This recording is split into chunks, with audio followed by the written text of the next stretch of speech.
This is South Park Breaking News. Shocking developments in the country today. It appears that nobody knows how to do shit anymore. Our own Chris Martins is live on the scene. Tom, I'm standing in my bathroom where the new tile for my shower has yet to be installed. As you can see, the tile has started to peel off in places. Now, the handyman was supposed to come days ago to fix it, but he claims to have better offers from other white-collar workers like me whose practical know-how has atrophied. It appears we've all screwed ourselves by relying on technology and AI. I got to tell you, South Park really knows how to bring some truth, does it not? When I left off at the first part of what to do about workwear, really, it was basically my exploration into workwear for the first time in decades. And I noticed that there really wasn't a lot out there that was available, at least not to the naked eye, so to speak. When I grew up, it was everywhere. You could buy it almost any place. You could buy it at, there were Tractor Supply places before there were Tractor Supply, and they were plentiful. You could buy them at big box stores on the West Coast. That would have been like Fred Meyer or something like that. Now we call it Walmart. You could find them everywhere. You could go to big department stores and find by Levi's, and Levi's would have been a quality that you would wear on the farm or the ranch. Today's not the case, so you really have to kind of look, at least for someone who's sort of a neophyte who hasn't spent some time in this. That was my case.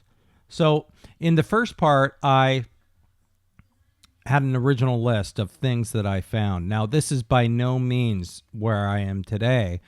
But all of these are included in things that I kind of look at when I am trying to decipher if I need something, and I'll hit numerous places. But those companies were Carhartt, Berne, Duluth Trading, Dickies, Dry Duck, Trollco, Tractor Supply, which includes Ridgecut and Blue Mountain. Their Ridgecut and Blue Mountain lines, Cornerstone, Filson, and Free Note Cloth. Now, I noted in the first video on this, or the first podcast on this, that Filson and Free Note Cloth, while, yeah, I pine for them, but they're kind of out of my price range. So where do we go for affordable clothing? And that's what I'm going to do now, as sort of trace you through what I wanted or what I received, sort of like a mini review. And then in the third part, what I plan on doing is expanding this list because of Carl Morawski. I hope I'm pronouncing that name right. He really, going through some of his videos on YouTube, and I highly encourage you do so, expanded my list beyond my wildest dreams. So when I first thought, well, geez, there's not a lot out there, it turns out there is, of various price levels and price points. Filson and Free Note, if you are so inclined, certainly, you're not going to go wrong getting any of their stuff. But for maybe normal, average work job site Joes, they're not going to be able to afford, at least not most of anything in Free Note's category, and certainly some of those things that are in the catalog of Filson. So I'm going to add to this list in part 3. So stay tuned for that if you're so inclined. And welcome back to the channel. And let's get rolling. So why did I go with this Carhartt jacket? This is my winter jacket, basically. It's not the warmest, but it's the one that is most conducive for where I live to give me enough warmth. This is the J3826, the J3826. And just starting from the front here, you can see that it's got some nice pockets here. They're not Sherpa lined. The inside is Sherpa and it's very warm. The inside sleeves got this polyester fill to it. But the front pockets are great. There's a pocket here and then another snap pocket behind it On the other side, it's just a snap pocket. Most of these can easily fill a cell phone and whatnot. The canvas is, I mean, it didn't take that long to break in, to be honest with you, and fit to your form. There's pleats on the elbows here, you can see, which leads for a little more movement. And then, of course, the storm cuffs right here it's a storm cuff because not only does it keep the cold out, this elastic cuff, but it goes over it. That is what makes it a storm cuff. It's pretty good quality, I have to say. Once again, there's pleats on the elbows on the other side as well. One of the things I like about this jacket is the Sherpa lining. It keeps me pretty warm, and you know, we don't get much below 30 around here, so it keeps me warm, especially if I have a flannel shirt on underneath it. Pocket here, which is velcroed, and then like a map pocket here on the side, which you can also see here is just around the Sherpa, so there's Sherpa lined on the inside of this zip pocket. And I believe there's also Sherpa lined on the inside of this velcro here. Another nice thing about this jacket that I found is it not only has a zipper here, as you can see, but it also, button storm flap over the front, which keeps wind out and you know, minimal moisture and whatnot. The hood, which is attached, can be cinched down, as you see here, and it's all Sherpa'd, of course. But one of the things I liked about this jacket that Carhartt has kept that they don't have in their Detroit is the bi-swing back. And that means it's pleated here, so you have full range of movement when your arms are moving. The gusset sort of comes out. On the bottom too, I guess I should say something about that. There's a cinch around the bottom, which is nice. And also it's got a little tail on the end to help keep out any air from coming up under the jacket. All in all, it's a pretty simple jacket, and I got it on sale for a screaming deal, which is why I got it. So that's the Carhartt J3826, which I highly recommend. It's my go-to winter jacket at this point.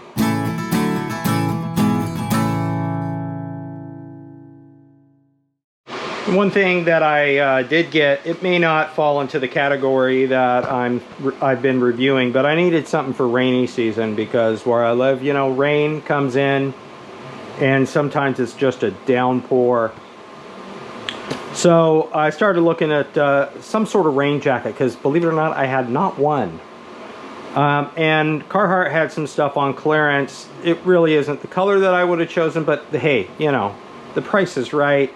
So this is the Storm Defender packable Storm Defender from Carhartt, and it's basically no frills. It's plastic zipper, and on the inside there's this barrier where if it does sort of leak through the exterior here, which is I think polyester, then this should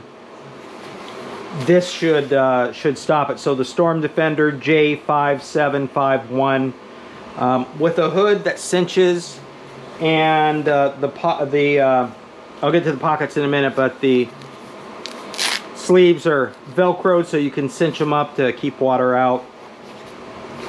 Has an internal velcro pocket on this side, no pockets on the other side. The two pockets on the outside are zippered with a storm flap over them. Of course, they're unlined. This is to be really like a summer, sweltering type of summer rain jacket to keep you as cool as possible, but also shed water. So let sweat out and let sweat out of you. So export it without importing the rain. So on the bottom here, you have cinches around the waist. It's pretty simple. That's pretty much it.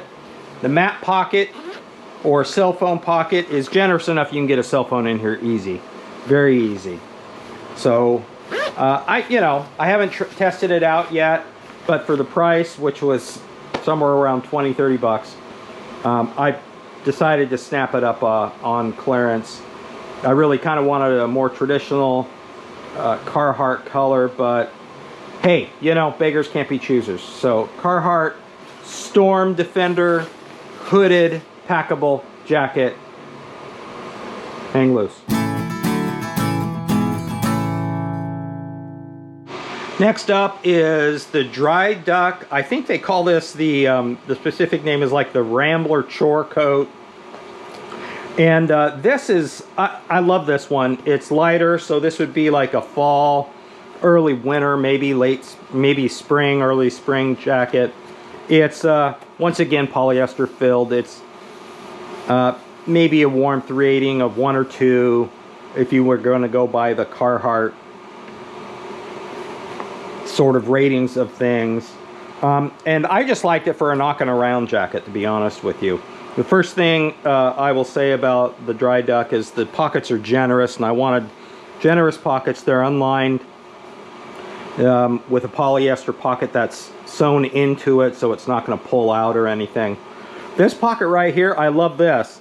My cell phone and your iPhones or whatever, your big Samsungs or whatever, are going to fit right in that pocket, no problem. And then of course there's a nice little generous pocket on the right hand side of the breast. One thing about this jacket that is so cool from Dry Duck is it's got corduroy here on the on this pocket. It's got a classic corduroy collar, and then interestingly on the inside of the storm flap here, it's got corduroy again. I don't know why, I just kind of like that. But once again, like the Carhartt jacket that the really warm Carhartt jacket that I have, it's got zip plus snaps over the front. So nice, that's a nice storm flap. And like the Carhartt, it also has the cuffs on the inside with the storm cuff over it. Price was, again, really right on this. Very little in far break-in. I think that's a sanded duck. And on the back, these are important to me on every jacket, which is why I went with them. We have a different sort of bi-swing back here, but it's very generous. It's more generous than the Cornerstone, and maybe a little more generous than the Carhartt, to be honest with you. The back tail end here doesn't dip down as far as maybe some of the Carhartt stuff does, but there's an obvious, you can see here, there's an obvious swoop down, so it covers the backside a little more. But this bi-swing is sweet on the Dry Duck.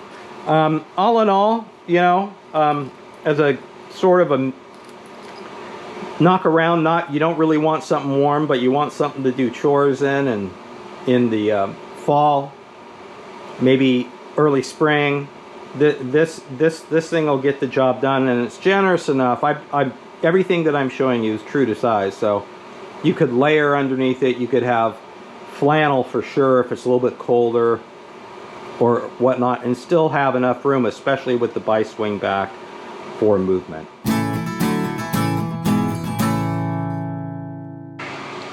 The next thing up is, I'm not going to lie to you, I really wanted a Carhartt Detroit. It's a famous jacket. It has a rich history to it, but I just didn't like it for a few reasons. The big reason was the new Carhartt Detroit got rid of, and this one has a very generous one, back bi-swing here on both sides. It's a solid jacket. I like the bi-swing because, as I noted in the other video, when you move your arms, the gusset comes out, and it allows you more range of motion when you're like reaching your arms around. Since we're on the back, it's got snaps here to adjust at the waist. This is the exact, it's the best replica of the Detroit you're going to find, old school Detroit, because of this here on the back, the adjustments around the waist, and of course the bi-swing back. This is a Cornerstone, and except for the interior liner here, which is a polyfill diamond pattern sewn. It's exactly like the Detroit. So a couple of things about this that is really kind of interesting, I think, is this has a way, if you can see here, you can see the polyfill underneath here. The Cornerstone has 2 zippers. So you could get in here, into this section here, and sew any logos or patches or anything on the back end of this jacket. It's highly customizable. And let me just say that I didn't know this when I got it, but it's also right here on the side. So if you wanted to have like a logo put up here on your left breast essentially, then you could do that, because it's just nothing but canvas here and then the polyfill you see right there. Those are kind of cool, actually, to note. But on the inside, it's not that it's not like the old Carhartt Detroit, because it's not flannel or blanket lined on the inside, which is the only thing that I can tell right now that is sort of a minor downgrade of the old Carhartt. But everything else is pretty much old school Carhartt in terms of design. Still has the classic corduroy collar, which I really liked on this. But this is warm enough. It'd be like a, you know, a spring, fall kind of jacket. There's 2 pockets here for your hands. They're unlined. It's like a polyester internal, and the pockets are sewn in so they don't come out. Breast pocket here, of course. On the inside you have one inside pocket that does not have hook and loop. It doesn't have Velcro. And then on the other side there isn't anything, but again you have that zipper where you can put your logos in and whatnot. On the sleeves are buttoned, so you can actually cinch down. You can actually cinch down your cuffs, which is just like the old school Detroit. And it's, again, polyester lined and polyester filled on the inside. As you, this is of course duck and all, you know, all the material weights and whatnot that I've listed before I got to this little demonstration of what this is. I got this for smoking cheap, and that's also part of the reason why I got this jacket. But the biggest reason why I settled on the Cornerstone here is because Cornerstone really did their best to try and bring the old school Carhartt Detroit back to life. And one of the things I wanted to do was try to find myself a vest, because there's going to be days when it's, you know, a little bit chilly in the morning, you're layered, maybe you have a long sleeve flannel shirt on or something like that. Maybe even in late spring, early summer, you're going to have something underneath a long sleeve shirt or something like that. But I wanted something, a vest that had pockets like this. I guess I just kind of like these pockets. They're Sherpa lined, by the way. So anyway, I went with Berne. Remember, it's a smoking sale on Berne stuff at Tractor Supply, and I got this for very little. Zipper front, sort of a little storm flat behind it, but it's pretty plain Jane, no frills. That's kind of what I wanted. I mean, how often do you wear a vest anyway? And it's got a nice little pocket here on the inside. It's not big. They call it like a mat pocket, which has a little liner to it. The big part here is, of course, the Sherpa with the Sherpa collar, which when you zip it up, it'll cover your neck, which is kind of nice, actually. But this is also has 2 pockets on the inside that are Velcroed. On this side, this would be on the right side for maybe a small cell phone or maybe even a larger cell phone. The 2 pockets are Velcroed. And then it has, on this side, it has the map pocket, which you can see here, which has got Sherpa lined in there. They're kind of similar to what Carhartt does. This is just a simple vest. It's a simple vest of you know, wash duck. It's got the tail, long tail on the back side here, as you can see, which is generous, like a Carhartt. But this Berne stuff, I have to say, is pretty decent. The triple stitching, where it matters, and then the back is just no frills. You don't need any bi-swing on the back of a vest, but generous enough where you could layer into this 2 or 3 and shed it during the day very easily. I highly recommend Berne. For the price, you know, even though it's not Carhartt, Berne does a pretty good job of some of their stuff. I even have some of their shirts and whatnot, and which I'll go through later. But be on the lookout for sales. If you can't find it on Berne's website, BerneApparel, I think, .com, then, you know, you're going to find it at Tractor Supply or someplace else.